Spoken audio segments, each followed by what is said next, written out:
Hello everyone, আশা করি আপনারা সকলে ভালো আছেন। আপনাদের সকলকে স্বাগত আমাদের ইউটিউব চ্যানেল History 47 এর মধ্যে। আজকে একটা খুবই গুরুত্বপূর্ণ বিষয় নিয়ে আলোচনা করতে হবে, যেটা আমাদের বেসিক্যালি ইন্ডিয়ার মধ্যে প্রচুর পরিমাণে চর্চিত হচ্ছে। আপনারা হয়তো জানেন কি জানেন না সেটা জানি না আমি।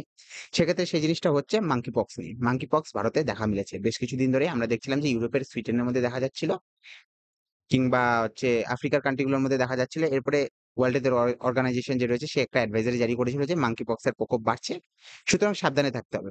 এরই মধ্যে দেখা গিয়েছে যে ভারতের মধ্যে কিন্তু মাঙ্কি পক্স ব্যক্তি পাওয়া গিয়েছে। মাঙ্কি পক্স আপনারা সকলেই জানেন। মাঙ্কি পক্স বেসিক্যালি বর্তমানে সেটাকে এমপক্স বলা হয়। একসময় তাকে বলা হতো monkey pox, mpox. Mpox virus clad 2 পাওয়া গেছে ভারতের মধ্যে। ক্ল্যাড 1 রয়েছে, ক্ল্যাড 2 রয়েছে। ক্ল্যাড 1 বেসিক্যালি বেশি মারাত্মক, ক্ল্যাড 2 কম মারাত্মক রয়েছে।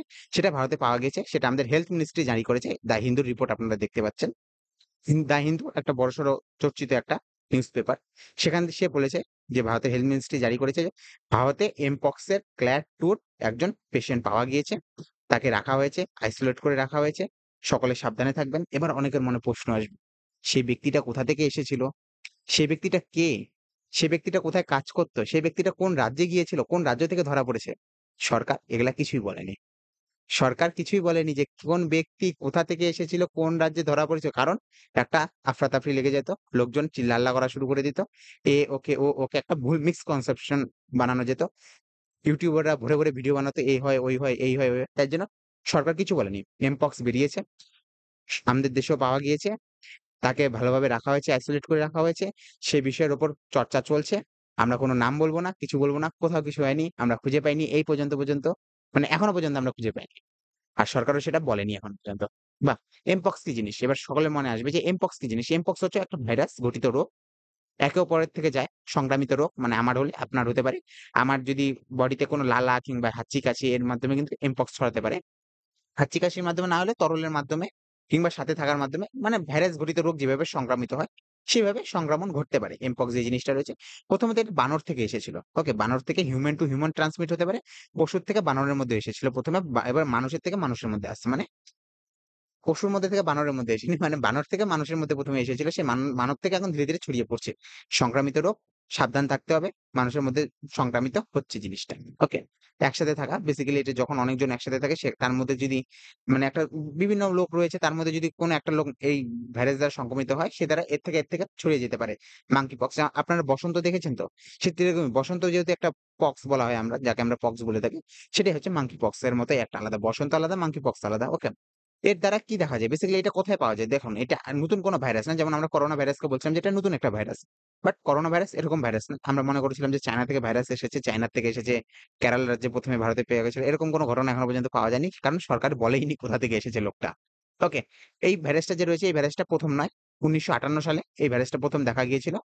এই ভাইরাসটা ১ম হিউম্যানে কোথায় দেখা যায়? হিউম্যানে দেখা যায় সেটা হচ্ছে ডেমোক্রেটিক রিপাবলিক অফ কঙ্গোতে। কঙ্গো বলে একটা দেশ রয়েছে, আফ্রিকার মধ্যে রয়েছে। সেই আফ্রিকাতে দেখা যায়। ১৯৫৮ তে বেসিক্যালি এই ভাইরাসটা ১ম উৎপত্তি ঘটে।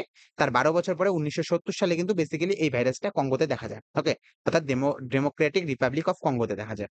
মানুষের দ্বারা মানুষের এক জায়গা থেকে অন্য জায়গায় যেতে পারে। কারণ আমরা জানি আফ্রিকাতে এই ভাইরাসটা ১ম ছড়িয়ে পড়ে। এর কারণ হচ্ছে আফ্রিকার লোকরা বেসিক্যালি এখনো মানে বন্য অবস্থায় রয়েছে। তারা এখনো পশু শিকার করে কিংবা জঙ্গলে যায়। এরকম বিভিন্ন কারণের ফলে কিন্তু এইসব ঘটনা ঘটে। এইডস এর মতো রোগও কিন্তু একসময় মানে বেসিক্যালি এই হিউম্যান বা কিংবা শিম্পাঞ্জির থেকে ধীরে, ধীরে একজনের থেকে অন্য জায়গায় ভাইরাসটা এসেছিল।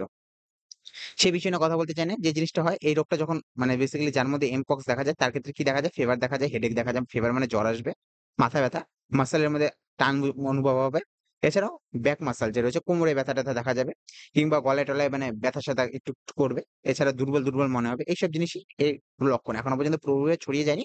কিন্তু ভারতে চলে এসেছে, এটাই সবচেয়ে ভয়ানক বিষয়। আর ভয় পাওয়ারও দরকার নেই, এবং সেসব নিয়ে কথাবার্তা চলছে সরকারের মধ্যে। বেসিক্যালি আমি ১ম এ বললাম যে ভারতে যেটা দেখা পেয়েছে সেটা হচ্ছে মাঙ্কি পক্স ক্ল্যাড 2। এছাড়াও রয়েছে monkey pox clad 1, clad 2। Clad 1 যেটা রয়েছে সেটা বেসিক্যালি পুরোপুরিভাবে কিন্তু মানে যে বেসিক্যালি বলা যেতে পারে যেটা মানে ক্ল্যাড 1 যেটা হচ্ছে ধ্বংসাত্মক যেটা। মানে মানুষের প্রাণ নিতে পারে যেটা। আর ক্ল্যাড 2 যেটা রয়েছে সেটা অপেক্ষাকৃত কম ধ্বংসাত্মক কিংবা অপেক্ষাকৃত কম সংক্রামিত হয়। ওকে? বেসিক্যালি ক্ল্যাড 1 ১ম দেখা যায় সেন্ট্রাল আফ্রিকার মধ্যে। আপনারা দেখতে পারবেন যে এই সাইডে রয়েছে সেন্ট্রাল আফ্রিকা বলতে বেসিক্যালি নীল রঙের যে জায়গাটা দেখতে পাচ্ছেন ম্যাপের মধ্যে সেটা হচ্ছে সেন্ট্রাল আফ্রিকা। সেখানে ১ম ক্ল্যাড 1 দেখা যায়। আর ক্ল্যাড 2 যেটা দেখা যায় সেটা ওয়েস্ট আফ্রিকার মধ্যে দেখা যায়। যেটা লাল রং দেওয়া রয়েছে সেটা হচ্ছে ওয়েস্ট আফ্রিকা। সেখানে ১ম এ দেখা যায়। ওকে। এছাড়াও যে জিনিসটা আমরা এখন জানতে পারছি সেটা বেসিক্যালি ২০২২ থেকে ২০২৩ এর মধ্যে এই পক্সটা বেসিক্যালি আফ্রিকার মধ্যে দেখা যাচ্ছিল। এখন ধীরে, ধীরে বিভিন্ন রাজ্যের মধ্যে ছড়াচ্ছে। এখন যেটা দেখা যাচ্ছিল যে বেশ কিছুদিন আগে যেখানে ছড়িয়েছিল সেটা হচ্ছে সুইডেনের মধ্যে। সুইডেনের মধ্যে কিন্তু এমপক্স দেখা গিয়েছিল। এমপক্স এর যে স্ট্রেন রয়েছে সেই স্ট্রেন কিন্তু আমরা সুইডেনের মধ্যে দেখতে পাই। এখন ভারতের মধ্যে দেখা গিয়েছে। ওকে। এছাড়া ডাব্লিউ হেলথ অর্গানাইজেশন বলতেছে বুঝতে পারছেন তো? ওয়ার্ল্ড হেলথ অর্গানাইজেশন WHO যে রয়েছে WHO এর যেন অ্যাডভাইজারি জারি করেছে। যে বলছে এটা একটা ক্রিটিক্যাল বিষয় রয়েছে যেখানে যদি ধরা পড়ে তাকে হচ্ছে আইসোলেট রাখতে তার চিকিৎসা করাতে। ওকে। আমরা যে হেলথ মিনিস্ট্রি রয়েছে, হেলথ মিনিস্ট্রি এটা নিয়ে মিটিং করছে যে এই বিষয়টা যাতে ভারতে ছড়িয়ে না পড়ে। কারণ করোনার জন্য আমাদের অর্থনীতি কিন্তু পুরোপুরিভাবে চাপের মুখে ছিল। সেজন্য আমরা চাচ্ছিলাম যে এরকম যাতে না ঘটে সেজন্য আমরা এর ভিতরে ধ্যান রাখার চেষ্টা করব। এছাড়া যেটা রয়েছে এইমস দিল্লির মধ্যে এগুলা মানে বলা হয়েছে যে পুরোপুরিভাবে খোঁজা হচ্ছে যে ভারতে এরকম সংক্রামিত লোক আরো আছে কিনা। ওকে। এছাড়া যেটা রয়েছে এখন যারা বিদেশ থেকে আসছে কিংবা বাইরের দেশ থেকে আসছে ভারতের মধ্যে তাদের পুরোপুরিভাবে চেকআপ চলছে। পুরোপুরিভাবে মানে যারা যদি কারো উপর সন্দেহ করা হয় তাকে আইসোলেট করা হচ্ছে। চেকআপ করা হচ্ছে, নজরদারি করা হচ্ছে। কেউ যাতে এরকম ভারতের মধ্যে প্রবেশ না করে থাকে। ওকে। এছাড়া যে সেরাম ইনস্টিটিউট রয়েছে অর্থাৎ যে আমাদের কোভিশিল্ড ভ্যাকসিন বানিয়েছিল সেই সেরাম ইনস্টিটিউট এই এমপক্স এর জন্য কিন্তু পুরোপুরিভাবে টিকা তৈরি করার চেষ্টা করছে। অর্থাৎ সিরাম ইনস্টিটিউট যে রয়েছে, সিরাম ইনস্টিটিউটের যে হেড রয়েছে আদার পুনাওয়ালা যাকে বলা হয়। ওকে, আদার পুনাওয়ালা লোকটার নাম যে হচ্ছে সেখানকার হেড রয়েছে। সে পুরোপুরিভাবে কি করছে এই যে বেসিক্যালি এমপক্স রয়েছে এর চিকিৎসার জন্য বেসিক্যালি যেটাকে বলে কি ইনজেকশন মানে ওকে যাতে ভ্যাকসিন বানানোর চেষ্টা করছে এবং হয়তো দ্রুত ভ্যাকসিন তৈরি হয়ে যাবে আদার পুনাওয়ালা। এই আদার পুনাওয়ালায় ১ম হচ্ছে কোভিশিল্ড লাগানো হয়েছিল যে কোভিশিল্ড বানানোর কোম্পানি হচ্ছে আদার পুনাওয়ালা। ওকে, ভারতের খুব বড়সড় কোম্পানি। ওকে। সেই জায়গাতে দেখা যাচ্ছে যে যদি কারো এরকম হয় তাকে আইসোলেট করা উচিত। হাত-পা গরম জল দিয়ে ধোয়া উচিত। পুরোপুরিভাবে তাকে স্যানিটাইজেশন করা উচিত। তাকে ছোঁয়া উচিত নয়। টাচ থেকে দূরে থাকা উচিত। লবণ জল ইউজ করা উচিত। পুরোপুরিভাবে স্কিন যাতে ড্রাই থাকে, ওকে? ভিজা, ভিজা না থাকে। মাস্ক পরা উচিত।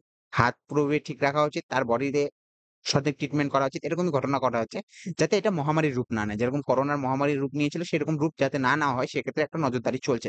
বেসিক্যালি প্রকৃতিতে যেহেতু আমরা পুরোপুরিভাবে চেঞ্জেস করছি প্রকৃতির মধ্যে। কারণ কি?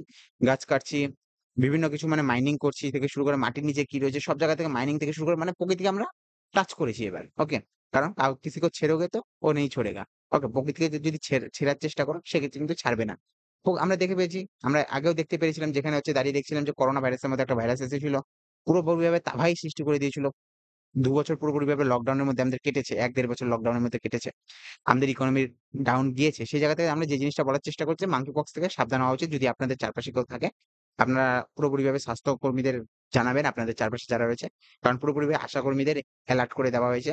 যারা স্বাস্থ্যকর্মী রয়েছে তাদেরকেও এলার্ট করে দেওয়া হয়েছে। যদি কোন এলাকাতে এরকম পাওয়া যায় সেক্ষেত্রে আপনারা জানাতে পারেন। ওকে? এই পক্সটা খুব মানে দর্দনাক যেটাকে বলা হয় মানে যন্ত্রণাদায়ক। ওকে? তাও খুব দ্রুত হয়তো আমরা এটাকে নিবারণ করতে পারবো যাতে ইন্ডিয়াতে না ছড়িয়ে পড়ে। এখনো পর্যন্ত যাদের মধ্যে ছড়িয়েছে তাদের যাতে ফটাফট চিকিৎসা করানো হয় এবং যাতে এটা মহামারীর রূপ না নেয়। কারণ আমরা বেশ কিছু বছর হইলো মানে ২-৩ বছর হলো মাত্র করোনা থেকে বেরিয়ে এসেছি। আবার যদি একটা মহামারী এসে সেক্ষেত্রে আমরা কিন্তু সমস্যার সৃষ্টি হবে। আশা করি আপনারা সুস্থ থাকবেন, ভালো থাকবেন। ভিডিও দেখতে থাকবেন, লাইক করতে থাকবেন, শেয়ার করতে থাকবেন। আমাদের ভালোবাসা দিবেন। আর কিছু না পারলে কমেন্টে গালাগালি করবেন। আর কিছু করার নেই। দেখা হবে নেক্সট ভিডিওতে। Have a good day. Bye, by.